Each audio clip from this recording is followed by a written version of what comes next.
गांव की उस पुरानी गली से गुजरते ही रघु के कदम अचानक ठिठक गए। वह जगह जहां कभी उसका बचपन बसा करता था, अब वीरान लग रही थी। वही कच्ची मिट्टी की सड़क, वही पीपल का बड़ा पेड़ और वही पुराना कुआं, लेकिन सब कुछ जैसे उसकी जिंदगी से पराया हो गया था। उसने सामने देखा, एक टूटा हुआ झूला हवा में झूल रहा था। उसकी आंखों के सामने वही दिन घूम गए जब वह अपनी बहन के साथ उस झूले पर झूलते हुए घंटों बिताया करता था। वह हंसी, वो शरारतें और वो मासूमियत आज सिर्फ एक याद बनकर रह गई थी।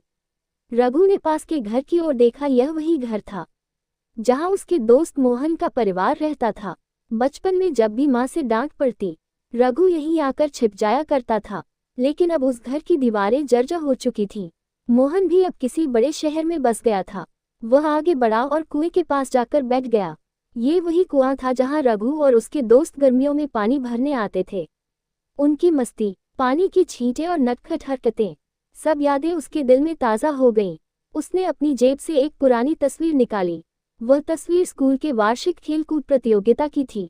उसमें रघु और उसके सभी दोस्त मुस्कुरा रहे थे जैसे जिंदगी में कोई कमी ही न हो। लेकिन अब वह सब बस तस्वीरों और यादों में सिमट गया था। जिंदगी की रफ्तार ने सबको कहीं न कहीं अलग कर दिया था। रघु की आंखें भर आई। वह सोचने लगा, क्या वो दिन फिर लौट सकते हैं? अचानक एक छोटी बच्ची ने पास आकर पूछा, भैया आप यहाँ क्यों बैठे हैं? रघु ने मुस्कुराते हुए जवाब दिया, बस पुराने दिनों को याद कर रहा हूँ। बच्ची ने कहा, आपके पुराने दिन अच्छे थे।